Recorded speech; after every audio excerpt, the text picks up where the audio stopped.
โอ้เออช่องอะไร บอกตูน บอกตูนกุ๊กกิ๊ก สาแนว มีกุ๊กกิ๊กมีบ่กุ๊กกิ๊กเนาะบ่มี บอก เอ ตู อ นกุ๊กกิ๊ก เอาไม้ให้เพิ่นพี่น้องเอ้ยเราเองก็ลืมเอาไม้ให้นี่เพิ่นติดเพิ่นยังให้กันคักแน่เลยพี่น้องเอ้ย เท่าไหร่บ่กูใหม่เนี่ย เลยบาท สบตาเอาซะกันแน่นั้นสื่อสารกันซะบ่ต้องเว้าซะแน่นั้น เออ เป็นหยัง เบิ่งคือแมนแนวติดแต่นะ นี่ที่เห็นหน้าประตูมาจากอยู่ทางหน้าลอยมา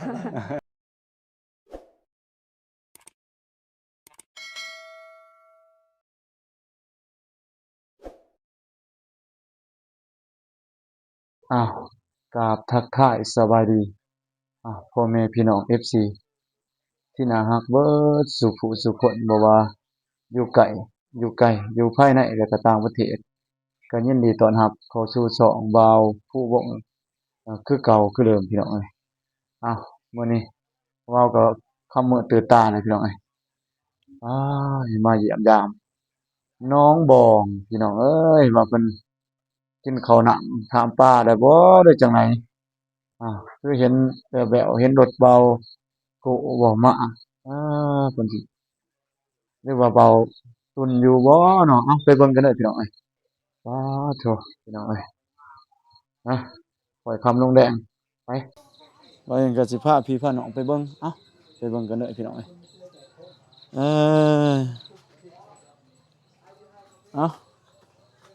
อยู่พี่บ่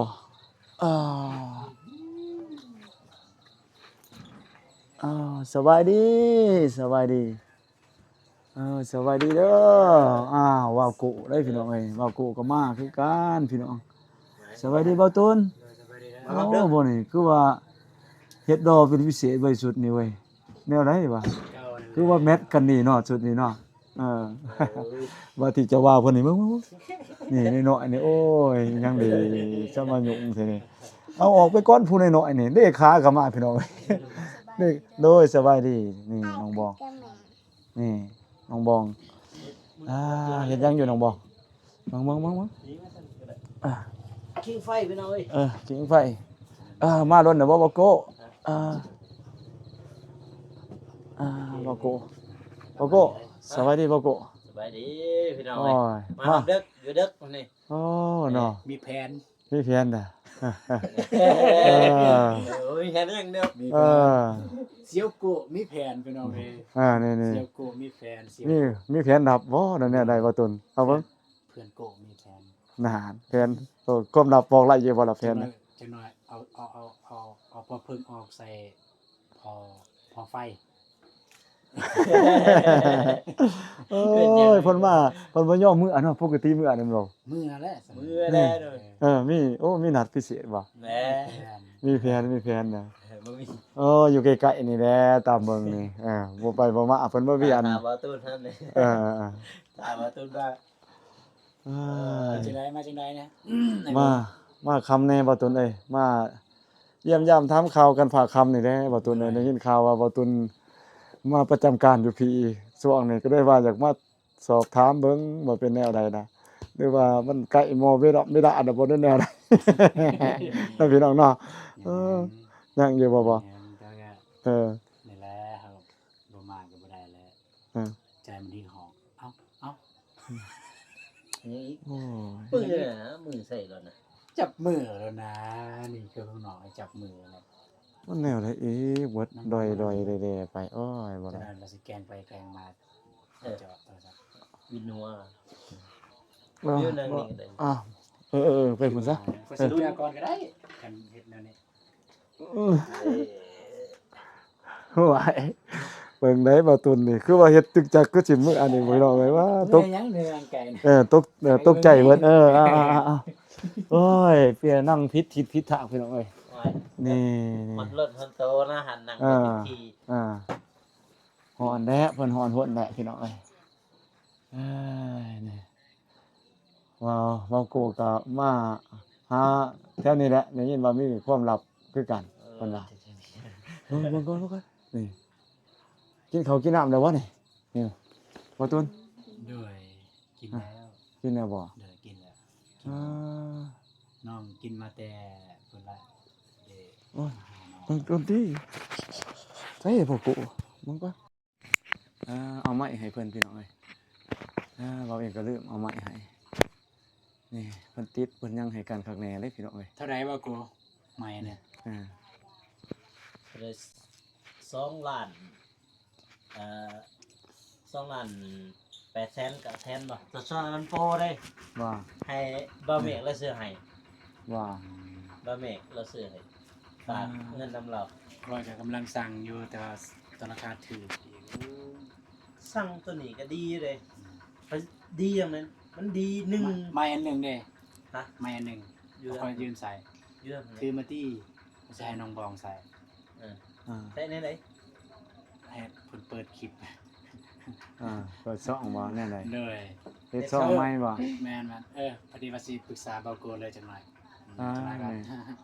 ปรึกษาเรื่องเนี่ยสมัครซองเพิ่มมานะบ่ตูนบ่เป็น ใส่ซองเจ้าเห็นบ่ แม่น ได้ยังไง เลยจังน้อยก่อนก็ได้เป็นเด็กก็ลมนำ จ้าโอ้ให้น้องบ้องเฮ็ดคลิปเนาะเฮ็ดช่อง YouTube น้องเริ่มก็ยังเฮ็ดเนาะแม่นๆใครคือกับน้องเริ่มยังมีรายรับเลยเอ้า เมื่อกี้นี่ไป แม่โอ้เพิ่นเป็นห่วงลูกเคยเพิ่นพี่น้องเอ้ยป้าเอาของกินของอยากมาโตะลูกเคยพี่น้องเอ้ยเบิ่ง กล้อง พี่ ไป น้องพี่น้องให้ อ๋อแม่นหยังล่ะฮะ นี่หยัง อาหารเอออาหารดีอาหารแซ่บเออ บอกเป็นคนตลก ตัวเป็นคนตลก เพราะน้องบองเป็นตลก เออ อารมณ์ดีนะน้องบอง อารมณ์ดีเสียง ดังไฟ เนี่ยได้เว้าด้วยบ่ทันจะมาเพิ่นนี่ตั้งไฟ อยู่เบื้องนั้นก่อน อากาศก็ยังหนาวพี่น้องเอ้ยหนาวนี่ น้ำมันหนาวคู่มือเด้ท่าน เริ่มหนาวเลยพี่น้อง หน้า เอ้ย ตลอดแล้วทางนี้พี่น้องเอ้ย จะว่าไผกับผมเสือ2-3สันได้จัง เออ คิงไฟน้ำนี่แหละพี่น้องเอ้ยวิถีชีวิตบ้านนอกเฮาชนบทโซโปโปละทางใต้นี่จังซี่ทางเขตหนาวเนาะบ่โกเนาะนี่บ่โกเพิ่นเคยเรื่องแล้วเพิ่นนี่กับอากาศหนาวนี่ หนาวแห้ง ยามแลงนี่เพิ่น หนาวกว่านี้ นี่บ้านเพิ่นแฮงไปทางเขตปากซองพี่น้องเอ้ยหนาวกว่าปาก เย็นแล้ว เขตท่าแป้งอีกเอาแต่ว่าเพิ่นก็แก้เสือนอนเด้พี่น้องเอ้ยนี่เพิ่นเบาเล่าให้เบาฟังเลยเก่งเด้อเพิ่น เสียเลยยันสะบัดเลยสะบัด เออ โอ้ยามเช้าแห้งเย็นยามเช้านี่ เออ น้ำหมอกสิ เห็นเบานงเพิ่นลงคลิปอยู่ไส เพิ่นไปเซ่ติไปกวดเมียนี่แล้วก็กวดแม่เพิ่นนี่ ก็แม่เพิ่นก็ อันนั้นอีช่างแม่เพิ่นก็บ่สบายนะแล้วก็เมียเพิ่นก็ ให้บ่โกไปนั่งข้างประตูมันจังบ่ได้วาด แม่นบ่ ก็สิแม่นติแต่แม่นเดือนนี้ก็เดือนหน้านี่แหละเดือนหน้าเดือน11นี่แหละ แสดงว่าพุ่นมาจาก2-3มื้อ ไปจะได้ น้ำกัน อันนั้น เบา เบา เวียกเพิ่นเด้ เบานุ่งบ่เบานุ่งเพิ่นสิเกิดมีอาจสิเกิดดุบ่ สิกระดุ สิรับทางญาติใหม่เนาะเบาเองก็สิพยายามอยู่พยายามกันทีมงานเฮายินดีนํเพิ่นเด้อเว้ยเพิ่นไปเอโกแล้วบ่ว่าเลย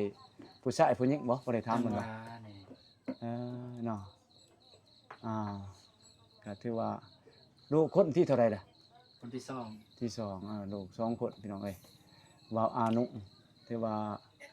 เป็นทีมงานรักเฮานี่แหละเนาะกับทีมงานวาวโกแล้วก็วาวตุนนี่แหละไปนำกันนักๆนี่เว้าเองก็คอยร้อยมาเสด็จมาเป็นบาทพี่น้องเอ้ยมาเป็นญาติเพิ่นก็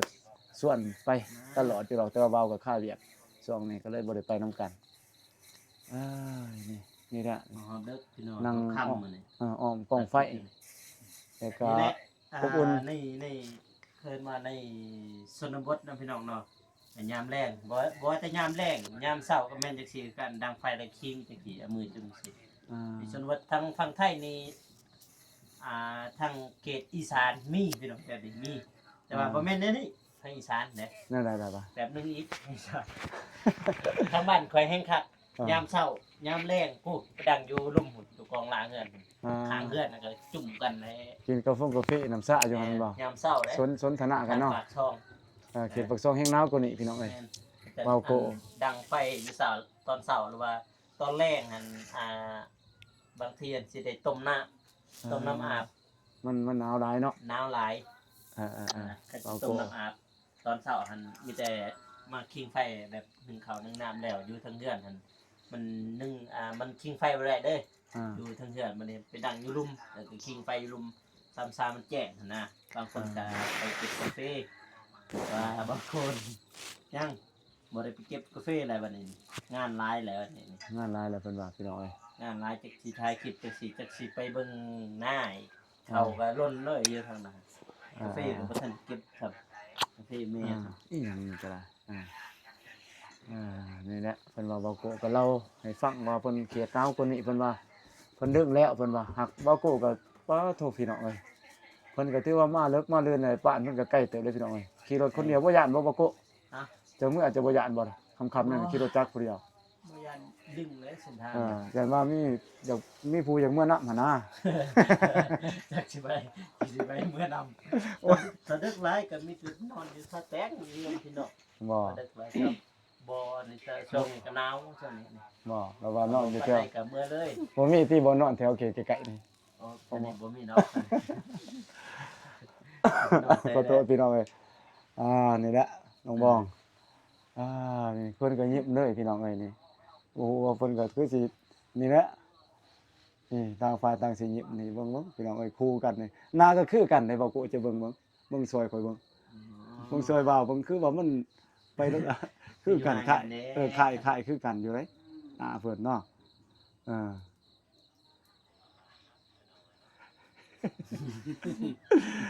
บ่ตุนก็เฮ็ดคือหนาวแฮงนี่น้องโมก็อยู่ห่างนี่พี่น้องเอ้ยเพิ่นว่าบ่ให้เขาใกล้ได้ช่วงนี้เพิ่นว่า ก็กาแฟก็แล้วบ่บัดนี้เว้าเรื่องกาแฟบ่ โดยเก็บแล้ว น้องบ่เก็บแล้วบ่ตุนเด้บ่ตุนยังบ่ตุน บ่มีไปเก็บซ้ำ บ่ตุนบ่มี มีคนอยากไปซอยซั่นนะ โอ้ไปตีโตนพี่น้องเอ้ยบ่ตุนว่าบ่มีคนไปซอย มื้อนั้นเลย ไปแต่มื้อเดียว บ่ได้เอา ถ้า ที่ มันฝนตกเลยสิไปคู่มือบ่ คือได้เฮือนน้องน้องหานใส่แล้ว เว้าเองก็บ่ได้ไปอัปเดตคือกัน เพราะว่าค่าเวียกหลายเพราะว่า แล้ว บ่ตุน ฝึกอบรมบ่ ฝึกอบรมตัวมื้ออื่นมื้อสุดท้าย เป็นมื้อสุดท้าย แม่นก็ได้ว่าบ่ได้ไปมีแต่ให้เบาฝนเขาบ่เจ็บนั่นแหละเพิ่นอัปเดตแต่ว่าส่วนนี้คือได้ยินติดตามคลิปเนาะนำทั้งสองของเบาฝนแล้วก็เบาเจ็บหันว่าเพิ่นก็พักและฝนตกบ่ได้ดำเนินการเลยโจไป4-5มื้อเด้อพี่น้องเอ้ย ได้ พายุเข้านี่จังว่าพอดีแหละเบาโจแล้วเวียกฝึกอบรมนี่ก็สิไปอัปเดตให้พี่ให้น้องเบิ่งมีโอกาสก็สิชวนทีมงานนี่แหละเบาตุนเบาโกนี่แหละไปยามกันเนาะเบาโกเนาะนี่ความคืบหน้าจักก็สิบ่ทันไปไสปานใดดอกเพราะว่ามันฝนเด้พายุมาเป็นจังได๋นี่เบาตุนนี่ช่วงนี้มาคู่มื้อบ่ในแนวใด คุมือ เพิ่นว่าจะออกกันคู่มื้อพี่น้องเอ้ยเพิ่นว่าย่านว่า ก็ตั้งมาเลยนะ มา บ่มีเวียกก็เฮ็ดให้มันมี เป็นอันนี้พี่เพิ่นว่า แม่น เป็ดก้อน เอาไว้หยัง อืม ใส่หยัง บอกบุญบ้านมืออื่น บ้า บ้าน น ทุ่งวาย เพิ่นมาข่าวบุญบ่ โดย พี่น้องน้องบ้องบ่ โดย ชาวนั้นบ่ข่าวเฮาบ่เฮ้ย ขาวขาว เอา จะ อ่ะ ขาวบ่ฝุ่นเพิ่นเสร็จใหม่ก็ว่า บุญบ้านบ่ฝนพี่น้องเอ้ย เลยนั่นแหละ มื้ออื่นบุญบ้านบ่ฝนได้ก็ เพิ่นเสร็จมาอยู่ว่าส่วนเบิดถึงงานเลยเบาโกเบาตูน เดี๋ยวเพิ่น เบานุ้ง บ่น่าจะเห็นเพิ่นคิดว่าคอยไปเห็นอยู่เพิ่นสัตว์มาเพิ่นคิดว่าคอยสิไปอันนั้นบ่จ๊ะไปสวรรค์เขตนะเพิ่นลงมาแล้วเอ้าคือไปแล้วเพิ่นน่ะยังสิแท้ไป เพิ่นเสร็จห้าอยู่ที่ เพิ่นเส้น5อยู่แต่ว่าเพิ่นบ่ได้บอกได้ว่าบุญบ้าน เพิ่นย่านเด้ อ่า ย่านเปลี่ยนแผนอีก อ่า เพราะว่าช่วงนี้ฝนตก ในแม่นนะอย่างฝนตกอย่างเขาบ่เฮ็ดคือว่ามันที่30คือว่ามื้ออื่นบ่ จริงๆ มื้ เพิ่ อน ใน เฮ็ด 30 จริงๆเพิ่นเฮ็ดตอนที่27นั่นแหละ27นั่น มันถือฝนเนาะ ตก ช่วงพายุ ก็เลยได้ เขา ยื้อออกไปอีก ยื้อย้ายมื้อไปเนาะ แม่น เพิ่นก็สิมีก็สิได้ไปอบอุ่นกันครับว่าเวลาว่างเนาะจะมีเวลาบ่ ไปพอกัน ไปพอกันพี่น้องเอ้ย เป็นงานเล่าตา คือว่าจังซี่แหละก็มานั่งโซกันเนาะ บางเทื่อก็จะได้อัปเดตบางเทื่อก็บ่ได้อัปเดต เจ้า รับรอตามเบิ่งนำกัน นี่แหละพี่น้องเอ้ยวิถีชีวิตก็ทีมงานเฮาเล่าไต่ก็มาเยี่ยมมายามกัน ไปมาหาสู่กันมีหยังก็ติดต่อหากันเนาะบ่นุ่งบ่ตุนเนาะ เหนื่อย ฮักแพงกันคือเก่าหั่นแหละเป็นอ้ายเป็นน้องกันวิถีชีวิตอยู่ในเมืองบ้านนอกว่าซั่นซะบ่คือเขตในเมืองใหญ่เพิ่นเนาะ แม่น อ่า อยู่บ้านนอกกับแบบนี้แหละ ถือว่าความ ชนบท ได้ความสุขแหละเนาะส่ำนี้เนาะ แม่น ก็เป็นอีกความสุขอีกแบบหนึงของบ้านเฮาว่าซั่นซะบ่ได้อยู่คอนโดอยู่อพาร์ตเมนต์สูงๆดอกพี่น้องเอ้ย แม่น อยู่หารอาหารดูๆหาลาว6ลาวบ่มีดอกพี่น้องเอ้ยมีแต่อยู่บ้านๆเฮานี่แหละหาเบิ่งบ่ได้เลยเนาะเมืองนอกเขาเนาะมีแต่มาหาอยู่พี่แหละประเทศเฮาได้ก็ทั้งฝั่งอีสานทั้งประเทศลาวเฮาพี่แหละลาวใต้ลาวเหนือก็สิได้วิถีชีวิตแบบบ้านๆเฮาพี่น้องเอ้ยก็ว่ามีความสุขกันไป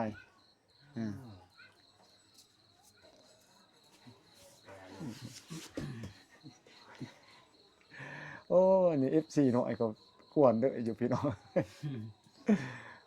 นี่แหละก็มาเอ้ยนี่แหละในความสุขซ้ำนี่ก็ได้ลั่งกองไฟนี่ก็ ไฟ ชิงไฟก็พอต้นก็มาจอบหลังจูไฟเรื่อยๆนะ เสา ช่ว มาง แรงนะครับ มาสาวมาแลงเพิ่นว่า มา มาดู แตบเหรอ อ่า คนในบ้านเนี่ยจนแล้วจะเบื่อเฮาละ ช่วงนี้มาดูแหน่เพิ่นว่าบ่ให้ฟ้าวเบื่อกันเด้อ FC เพิ่นว่าบ่เองก็ไปเบิ่งอยู่คลิปเอาตุน ช่วงนี้ก็อยู่กับน้องบองตลอดเพิ่นว่าช่วงนี้แต่ว่ามีทั้งนอกทั้งหน้าหั่นนะเพิ่นมาย่างเบียนเบิ่นๆแถวนี้เนาะเพิ่นก็มาเป็นบริการให้พี่น้องในช่วงนี้ติดตามเด้อถือว่าบริการประจำตัวน้องบองและบ่าวตุนนี่พี่น้องเอ้ยช่วงนี้ถือว่ารักษาสุดชีวิตแหละเพิ่นเราเห็นเพิ่นมาตลอดมื้อนี้แต่ว่าได้ตามเพิ่นมาพี่น้องเอ้ยเห็นเพิ่นมาแนวใดก็เห็นบริการมาก็เลยมาเบิ่งเพิ่นมาอัปเดตให้พี่น้องนี่แหละเบิ่งว่าเป็นจังไดมาจังไดพี่น้องเอ้ยก็เพิ่นก็ค่อนข้างว่าได้ความสุขเนาะได้บรรยากาศแบบนี้นี่บ่ตุนก็เฮ็ดนี่เป่าไฟเป่าฟืนโอ้ตัวนี้คักไว้ตัวนี้แนวเป่ารุ่นนี้เครื่องต้องแนวตีผาบ่ อยู่บ้านบ่ตุนมีเนาะแบบนี้เนาะ มี นี่เขาเฮ็ด ตีผ้าแล้วเนี่ย เขาเฮ็ดเป่าเลยเพื่อสิตีผา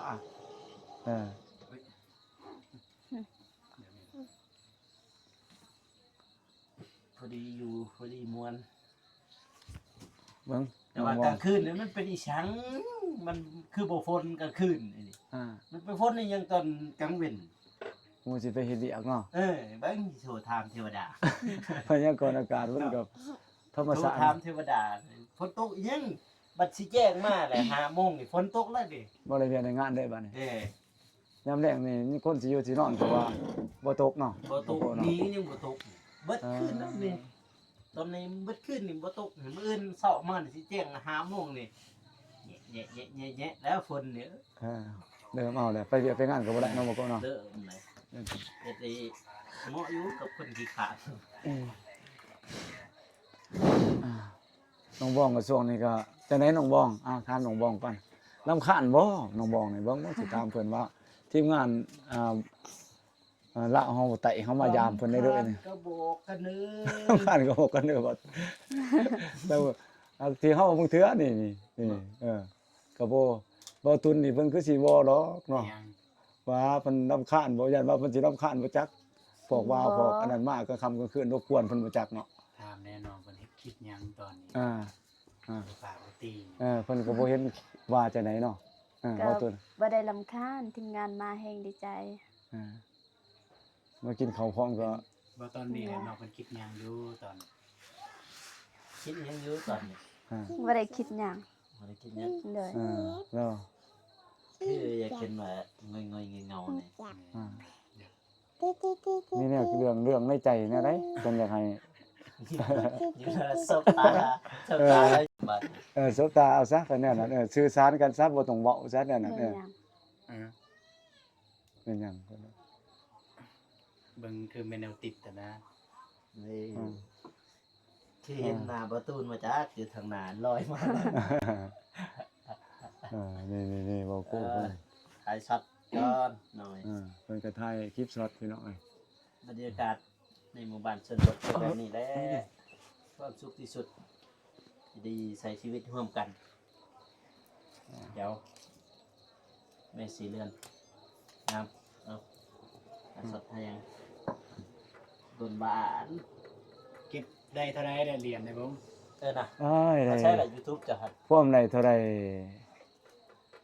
บ่100เหรียญพวกมัน100เหรียญ บ่ฮอดร้อยโอเคแล้วสำนั้น 100เหรียญประมาณเดือนปลายได้เด้ ได้แล้ว เดือนปลาย สู้ซนได้ เอาดอลลาร์บ่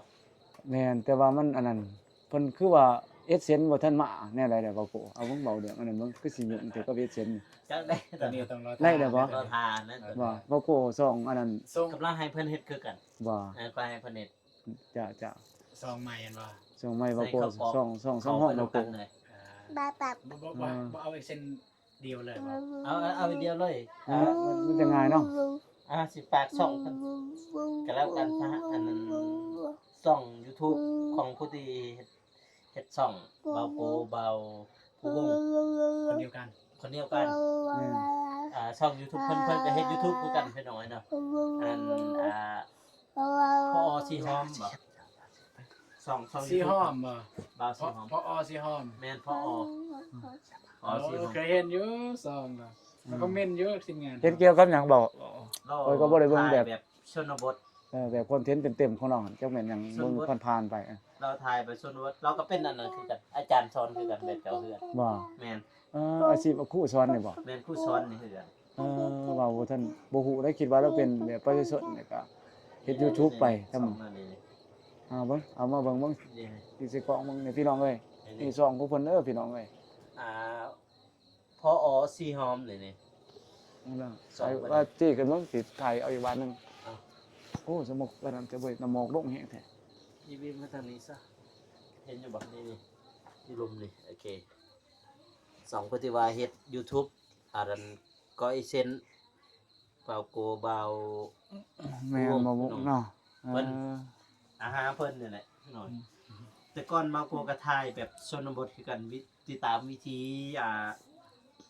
คนลาววิธีชนเผ่าก็ติดตามไปเกี่ยวเขาไปหุงเขาไปหาเบิดแบบน่ะแล้วก็เฮ็ดกินนี่ยังทายเบิดการใช้ชีวิตของชนเผ่าการดำรงชีวิตนี่ง่ายๆซะ แส การ ดง ดำรงชีวิตของชนเผ่าในสปปลาว บ่กูถือว่าเพิ่นก็ผ่านมาหลายเนาะพี่น้องเนาะ แม่นผ่านมาหลาย เรื่องเฮ็ด YouTube นี่ต้องมาก่อนบ่าวนุ่งอีกบ่ก่อนหมู่บ่นี่ที่งานเราไต่นี่ ถ้าตัวเฮ็ดเรื่องเฮ็ดใช้บุญนี่ก็บ่เอาน้องกรแต่ว่าเรื่องสร้าง YouTube นี่ก็บางที่หันเบาโกก็เฮ็ดแบบลิ้นๆตะกี้หั่นอีดินลิดหัวไปนี่แหละก็เฮ็ดก่อนบ่าวนุ่งบัดนี้หลังจากที่นั่นก็มาเจอหมู่อันนั้นโตเล่อยู่นี่ สองตัวเลขเพิ่นก็ชวนเบาโกไปเฮ็ดน้ำนะในปี2022มาเจอเพิ่นน่ะจริงจังแฮงนะตอนนั้น แต่ว่าสร้าง YouTube บุญตั้งแต่ปี2018กับนี่แหละสองอันนี้มาจริงจังอันนี้ปี2022ที่มาจริงจังบัดเจอหมู่เด้เจอพวกคณะเกินเจอพวกเพิ่นก็ลองมาเฮ็ดเบิ่งว่าก็เฮ็ดแล้วบัดนี้โอ้ยตะพึดทึพื้เฮ็ดแถวนั้นพุ่นขึ้นผู้ด้อยพุ่นขี่รถซุมเอกเด็กขี่รถขึ้นค่อยซ้ำนี่ธรรมดาหัวซีดรถตายหัวซีดเล็งจังไดก็บ่ขึ้นจุ้งเอา มันสั่นแฮง มันสั่นแห้งบ่มันหัวซีดมันนะหัวซีดปั๊มน้ำมัน ขึ้นผู้ เล็งจังไดก็บ่ขึ้นตื้อจังนั้นมีแต่จุ้งเอาจุ้งขึ้นปุ๊บโอ้ลำบากสุดเลยตอนนั้นไปเขตชนบทได้อยู่รักจริงพุ่นตอนนั้น จ้า แล้วก็แต่นั้นมานี่ก็ที่มาเจอกับเบาหนุ่งแต่ปี2023เจอกัน แต่ว่าในคนบ้านเดียวกันก็เห็นอยู่เรื่องเห็นน่ะเห็นผ่านๆเพิ่นก็เฮ็ด YouTube ของเพิ่นน่ะนะ จ้า ทางบาโกก็เฮ็ด YouTube ทางบาโกบัดนี้ก็เลยลองส่วนผมเบิ่งลองแนะนำให้มาเขาเป็นพวกเป็นกลุ่มหั่นนะเอิ้นกลุ่มเอิ้นพวกให้เพิ่นมาแบบว่าไปนำกันน่ะให้เป็นทีมงานเดียวกันกับเบาหนุ่งครับมันเลยก็ส่วนไปถ่ายเขตชนบทแถวกันดอนถ่ายวิถีชีวิตของชนเผ่าคือกันแถวนั้นหลังจากนั้นก็เพิ่นก็ได้พาเบาเตียงของเพิ่นลงมาทางลาวใต้เพิ่นได้คุยกับเบาเตียงของนะแล้วก็ไปบ้านกันดอน ไปหาน้องดาแต่ว่า FC บ่าวเตียงทองน่าจะเห็นอยู่ดอกที่ว่าบ่าวเตียงไปบ้านกระดอนไปหาน้องดาหั่นน่ะผู้นั้นแหละที่ว่าส่องบ่าวกูพานอยู่หั่นเบิดอยู่บ้านน้องดาเบิด อ๋อ กันดอนหมด เป็นต้นกำเนิดแต่ว่าจุดกำเนิดของช่องบ่า แม่ เนาะ อยู่หั่นเลยอยู่หั่นเลย อ่า หลายคนได้ผ่านอยู่หั่นในช่อง จ้า วันนี้หั่นหลังจากที่นั่นก็เลยบ่าวเตียงทองแล้วก็กลับขึ้นกลับขึ้น ครั้งแรกบ่บ่เป็นท้องมาตอนนั้น น่าจะแม่นครั้งแรกที่ตัวมาถ่ายงานหั่นน่ะเป็นครั้งแรกของเพิ่นทางเราวใต้แต่ว่าเพิ่นมาลีมาเที่ยวอีกก็น่าจะหลายอยู่เพิ่นมาหั่นแต่ว่ามาถ่ายงานมายังนี่แม่นว่าใครรอบ2 อืม บ่เตรียมเพิ่นมารอบ2ก็มามีบ่าวโตเล่บ่าวโกบ่าวนุ่ง3คนพาบ่าวเตียงทองขึ้นไปผู้ไปจึง บางจึง ไป เข ขึ้ ต น กัน ทา ดาง นพี่น้อง ครั้งแรกของเพิ่นคือกันไปขึ้นทาง ไปทั้งเขตนั้นถือว่าแห่งกันดานก็เขตเมืองตะแตงพี่น้องเอ้ย แต่ว่าครบชุดเด็ด เมืองผู้ลอย บ่แม่นล่ะบ่ครบชุดตอนบ่าวลี่ อ๋อ บ่าวเตียงบ่าวบุญบ่าวตูนแม่นตูนนี่เด้ ว่าตุ้นนี่บ่ บ่แม่นตูนนี่ ตูนหยัง ตูนนั่นน่ะพุ่นตูนสวรรค์พุ่น อ๋อ แล้วก็น่าจะประมาณนั้นแหละพาเพิ่นไปฮอดจึงฮอดเครื่องทางซื่อๆไปแจกเสื้อผ้าแล้วเพิ่นกลับมาตอนนั้นมื้อที่2ก็ส่วนอันนั้นบ่เตรียมว่าจะเข็นเมืองกะลืมเพิ่นว่าแต่ว่าเฮาไปเมืองกะลืมในครั้งนั้นก็บ่ได้ฮอดบ่จบบ่ถึงคือกันบ่ฮอดมีตอนนั้นไปหันมีบ่าวนุ่งบ่าวโกแล้วก็แต่ว่าบ่าวตัวเล็กบ่ได้ไปตอนนั้นครับมีแต่บ่าวโกกับบ่าวอนุ่งไปตอนนั้นไปฮอดบ้านทงแค้นซื่อๆเพิ่งคือกัน พอดีชายแดนต่อชายแดนนะชายแดนละม่ามกับแม่นชายแดนแม่นแหละชายแดนเมืองละม่ามกับเมืองกะลึมหั่นน่ะพอดีฮอดตัวเมืองอันนี้ชื่อชายแดนต่อชายแดนมาติดกันนั่นแล้วก็ฮอดบ้านทงแค้นไปแต่ฮอดนั่นแล้วก็กลับมาคืนมื้อนี้หลังจากนั้นก็บ่เตียงแล้วก็เมื่อไปพุ่นคืนเมื่อไปเมื่อบ้านเท่านั้นมันเลยก็โดนเติมนะเพิ่นจึงลงมาแล้วบัดนี้จึงมาเจอบ่าวเจ็บเด้ ว่าเจ็บ บ่าวเจ็บบ่าวตูนบ่าวนุ่งไปนำกัน3คน งวด2ตัวนี้ แม่นงวดที่3ของ งวดที่3เลยเนาะ แม่นงวดที่3ของเพิ่นมาเจอทีมงานเราใต้จึงมาเจอบ่าวตูนบ่าวเจ็บบ่าวอนุ่งฮะ นี่ และหลังจากนั้น นี่แสดงว่าบ่าวตูนพ่วมเริ่มกำเนิดแล้วตอนนั้น แม่นผมเกิด พ่วมเกิดช่อง YouTube ผมเกิดอันนี้แล้วก็บ่าวเจ็บแต่ว่าบ่าวเจ็บนี่ก็เจอกันก็ดนแล้วเจอกันก็ดนแล้วก็บ่าวเจ็บเคยได้ถ่ายคลิปนํกันอยู่ ก็ถือว่าทีมงานอยู่ทั้งเขตเมืองตะแตงเฮานับได้เนาะยูทูบเบอร์เนาะ แม่นนับ บ่หลาย ได้อยู่ ฮอดบ่10คนนะอ๋อ สำหรับ โอ้โห คนที่เอาง่ายๆสำหรับคนที่ได้เงินตามที่ฮู้เลยถ้าว่าเรื่องเฮ็ดคลิปนี่ตามที่ฮู้มาก็มีแต่ทีมงานเท่านั้นแหละ ทีมงานเฮานั่นแต่ ทีมงานเฮาเนี่ย อาชีพเกิน เฮ็ด แต่ เป็น ยูเซกองก็บ่เห็นไผแต่ว่ายูเซกองถ้าว่าสายบุญหั่นก็น่าจะบ่มีสายบุญมีแต่ซ้ำเฮาแล้วก็เรื่องเฮ็ดคลิปเรื่องหยังนี่ก็มีอยู่แต่เฮาก็บ่ได้ฮู้จักบ่ได้จักเขาหั่นนะ ก็มีแต่ทีมงานสายบุญดาวไต่นี่ก็สิ โอ แม่น เค ในทีมงานเฮานี่แหละ เนาะ เนาะนี่เด้นี่ก็นี่ YouTube มือใหม่คือกันนี่บ่าวตูนกำลังว่าสิปั่นอยู่ ฝาก สิได้เป็นครีเอเตอร์มือใหม่แล้วบัดนี้ ซื้อซองไม่ได้ฝาก สองอย่าง โอ้ย สองอะไร บอกตูน บ่าวตูนกุ๊กกิ๊ก สาแนว มีกุ๊กกิ๊กมีบ่กุ๊กกิ๊กเนาะบ่มี ฮอตอันนี้ บอกตูนกุ๊กกิ๊กบ่มี บ่าวตูน Channel ด้วยบ่เอามาโชว์เบิ่งแน่ไหนหน้าตา เดี๋ย มั วน จะน้อยแล้วสิถ่ายคลิปแรกเลย บอกกูตังให้จังหน่อย เอา ฝากเลย ฝากช่องฝากช่องเฮาแหน่เพิ่นว่า เห็นไหม ไอ้ติดตามไปเด้อพี่น้องเอ้ยซองเบาตุนกุ๊กกิ๊ก ยังพี่น้องยัง เบาตุน ยังบ่ทันมีชื่อสองเสื้อก ำลังสิเริ่มต้นว่าสิเอาตามไอเดียของเบาตุนว่าเบาบ้องตูนบ่ บ่จะใน FC ทุกคนหา นั่นสิหยัง จะในสิยากเขา จังหน่อยเพิ่นสิคนหา ยากเขาจะ แต่ บ่ ว่า ได้ตั้ง กำลังเป็นสร้างเป็นไอเดียมาก่อนเนาะ อ่าก ำลังสิกำเนิด คนหาใหญ่อีกใส่เลยเชื่อ เพิ่นสิหาเพิ่นเปิดช่องเบิ่ง จะจังนั่นแหละ สิติดตามเด้อพี่น้องเอ้ยฝากติดตามนี่ ไปอยากเห็นครูฮักครูนี้เนาะทุกคลิปนี่ก็ต้องไปติดตามช่องของเพิ่นสิเริ่มขึ้นใหม่นี่แหละพี่น้องเอ้ยให้ติดตามว่าเพิ่นสิประกาศช่องแล้วก็สิเผยแพร่เป็นครั้งแรกเพิ่นว่าสู่แพลตฟอร์มของ YouTube เนาะนี่พี่น้องเอ้ยให้ฝากติดตามนี่มือใหม่นี่ โดย เออนี่ด้วยเพิ่นว่าฝากแม่ติเจ้า มีแต่ยิ้มเพิ่นว่าให้เบิ่งให้เขาไปเบิ่งในเด้ออุดหนุนเพิ่นสนับสนุนเพิ่นในเด้อพี่น้องเอ้ยนี่แหละพอสิให้เพิ่นยิ้มให้เบิ่งแต่ละมื้อเนาะให้เล่าเรื่องราวแนวใดให้ฟังว่าตุนก็เป็นเบื้องหลังหรอกแบ็คกราวด์เนาะเป็นอันนั้นใหญ่เด้อเป็นผู้ที่ซัพพอร์ตผู้จัดการดักสิให้สองผ่านบ่ผ่านก็อยู่กับพี่กับน้องเนาะบ่ตุนเนาะ โดย ผ่านไว้ผ่านอยากให้ผ่านไว้ก็เขามาสนับสนุนได้เด้อพี่น้องเด้อกดไลค์กดแชร์เพิ่นได้พอให้เพิ่นพอได้มีได้รับจุนเจือได้เล็กน้อยเนาะว่าซุนเนาะ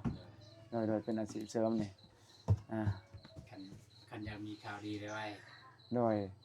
นี่ว่าตุนว่าจะมีข่าวดีไว้ก็อยากให้น้องเพิ่นมีได้รับเนาะ แม่น พอได้ประคองกัน นำกันนั่นแหละ นำกันระหว่างว่าตุน เก็บ กับ ออม น้องบอยพอได้เก็บเล็กน้อยพอได้มีเบบีมากก็พอได้ค่าพออ้อมนอกแพมเพิร์สไปซั่นนะนั่นแหละเพิ่นวางแผนดีได้พี่น้องเอ้ยถือว่าเว้าก็ส้มเชยเพิ่นเนาะถือว่าเพิ่นก็วางแผนกาเกี่ยมไว้พี่น้องเอ้ยก่อนสิไปฮอดจุดนั้นก็ฝากพี่ฝากน้องก็เด้อนี่แหละนี่ก็เป็นผู้ที่สิตั้งซ่องให้บ่ว่าตุน สิตั้งช่องให้ เป็นเบิดแน่นอนนี่เนาะโอ้ของแท้เด้อพี่น้องนี่ อาจารย์เด้อนี่ เ อาจารย์ใหญ่เด้อนี่พี่น้องเอ้ยนี่ พอได้อยู่ เพิ่นตั้งซ่องอันนั้นอันนี้ก็เพิ่นนี่แหละพี่น้องเอ้ยเป็นนี่เว้าเว้าตุเว้าโกก็เว้านุกเนาะเพิ่นเพิ่นตั้งซ่องเฮ็ดนั่นเฮ็ดนี่ได้เนาะ สอง อ่า บ่าวดินบ่าวนงภาษาเรียก เว้าเล่น Channel นี่คงน้องอีหยังน้องเดิมเนาะน้องเดิมเพราะว่า นี่ก็สอนเพิ่นการ ได้เงินได้น้องได้เหรอ น้องเดิมเอาเห็นในช่องของเบาเจ็บเพิ่นเอาลูกเนาะ ก่อนแรก300,000 เอาเงินไปมอบให้น้องได้ แม่นบ่300,000คือว่าเขาให้100เหรียญเขาจังจ่ายบ่เป็นแนวไหน นั่นแหละ เดี๋ยวสำนักนั่นแหละ ค่าตัดภาษีอันนั้นอันนี้เนาะ ศาสตร์นี้นั่นนี่มันเรื่องนั้น อันนั้นเฮาบ่ฮู้หรอก ประมาณนั้น ว่า แหละ ได้ก็ได้ดีใจนำ งานก็ดีใจนำ ก็สิ ดีใจนำน้องเดิมเพิ่นได้ 3-4เซนก็ยังดีกว่าอยู่ซื่อๆเนาะ แม่น พอได้จนเจือกันไปก็สิขึ้นกับยอดวิวคือเก่าเนาะบ่ตุเนาะคันว่า ทุกคลิปทุกหยังขึ้นกับยอดวิวแล้วก็คนเบิ่งแล้วก็โฆษณา คันว่าพี่น้องเพิ่นแนวไหนโฆษณาบ่ตุนบ่เข้าใจอธิบายเรื่องโฆษณาเบิ่งหรือว่าเขาเข้าไปแล้วมันมีโฆษณาโผล่ขึ้นมาเขากดผ่านนี่เขาจะบ่ได้บ่ แม่น นี่ได้พี่น้องเอ้ยนี่ได้เป็นความรู้ใหม่สำหรับ เบิ่งจนฮอตสุดเนี่ยมันได้เพราะว่าโฆษณาจะแบ่งเปอร์เซ็นต์ให้เฮานำ ตัวนั้นได้หลายที่ว่ายูทูบเบอร์สิได้เนาะเอาตัวเนาะต้องคันว่าพี่น้องอยากสนับสนุนน้องบองเบาตูน2ใหม่หรือว่า2เบาตูนเบาโกทีมงานเราไต่ทุกคนเนาะก็ให้เบิ่งโฆษณาจนแต่ต้นจนจบเนาะก็ขอบคุณเพิ่นได้หลายที่เพิ่นเข้ามาสนับสนุนพอให้มีกำลังใจให้กับทีมงานเฮาได้เฮ็ดคลิปต่อเล็กๆน้อยๆเอ้ามีแต่ที่ให้เบาตุนกับน้องบองบอกจังได๋ก็บอกกับ FC จังหน่อยฝากว่าเรื่องราวมันไปฮอดไสได้มอๆแล้วบ่แนวใดจังได๋เบาตุนเรื่องราวความคืบหน้าเพราะว่าเห็นเพิ่นมาแบบเช้าเพียงแดงพี่น้องเอ้ยนี่ถือว่ามาติดตามตลอด เสาเพนเลงก็จริงว่า เอาจังให้เพิ่นน้องบองเว้า แม่นว่า ความรู้สึกปัจจุบันนี่ที่ว่าเบาตุนได้มาเรื่องแผนของเบาตุนแล้วก็น้องบองว่าสิ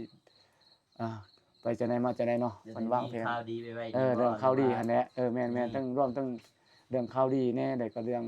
ได้ปรึกษาหารือกันฮอดคันใดนะเอาจังให้เบาตุนแหละแจ้งจักหน่อย ให้น้องว่า ให้เบาตุนเนี่ยก็จังมาน้องบองซะตบท้ายกัน ก็ถือว่า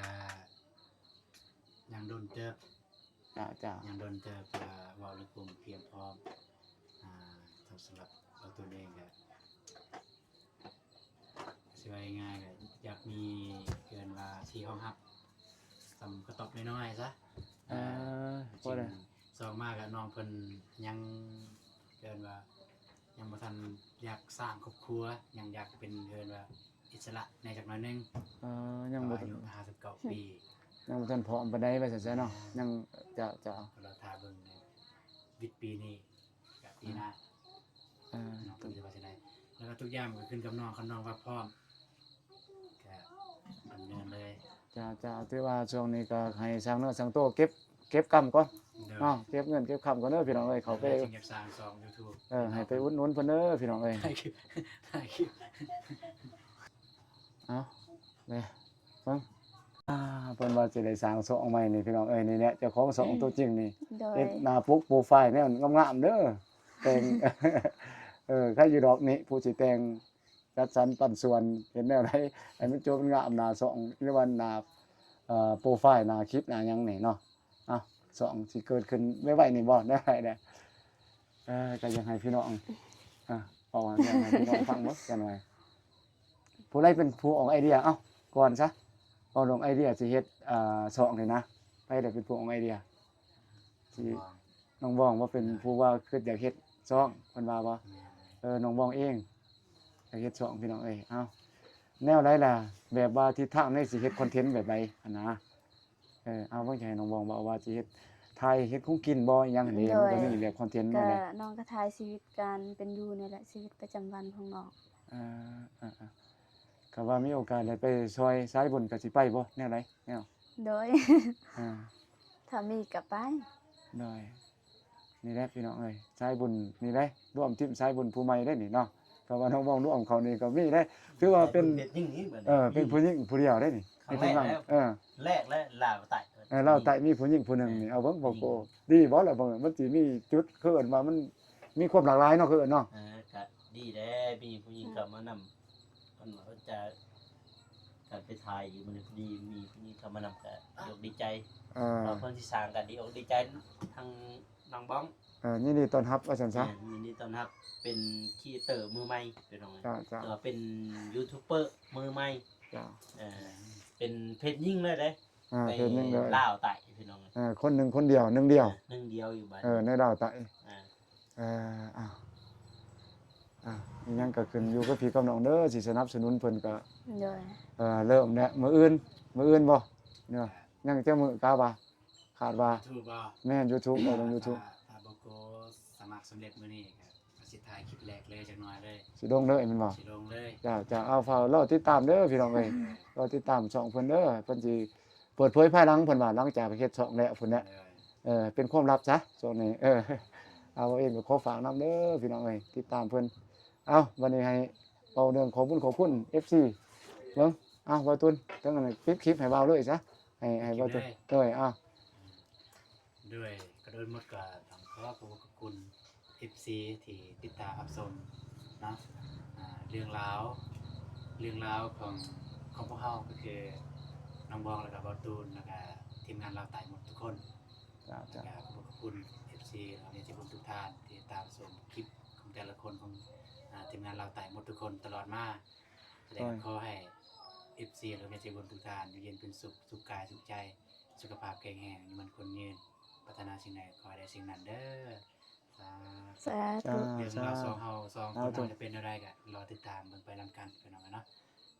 ก็บ่ตูนขอสัญญาว่าสิบ่เฮ็ดให้ผิดหวังแน่นอน เลยนี่แหละได้ยินจากปากของบ่ตูนและก็น้องบองสิได้มี2ทางแล้วก็มีให้พี่น้องติดตามอีก1 2ทางเนาะฝากอุดหนุนเพิ่นเด้อพี่น้องเอ้ยจ้าไปก่อนบัดนี้พี่น้องเอ้ยขอบใจหลายบ๊ายบายน้องบอง โด บ๊าย ย บายพี่น้องเอ้ยโอเคเรื่องราวของน้องๆ2คนเนาะทั้งบ่าวตุนและก็น้องบองที่เพิ่นได้มาเยี่ยมยามทำข่าวกันเป็นประจำแล้วก็มาใกล้ชิดให้ความผูกพันกันเนาะมาให้ความอบอุ่นแล้วก็ให้สาระความรู้แล้วก็ช่วยเหลือเวียกในครัวเรือนของน้องบองแล้วก็บ่าวตุนเองเนาะสิเป็นเวียกเฮือนการสร้างหรือว่าเป็นเวียกกาแฟไปพวกเวียกสวนเนาะพี่น้องเนาะบ่าวเองก็สิขอกราบลาพ่อแม่พี่น้องไปก่อนมันก็ค่ำแล้วพี่น้องเอ้ยค่ำมื้อตื่นตาแต่บ่าวเองก็ก่อนอื่นหมดบ่าวเองก็ขอขอบคุณเนาะ FC ที่แวะเข้ามาเบิ่งมาชมมาให้กำลังใจบ่าววงก็ขอให้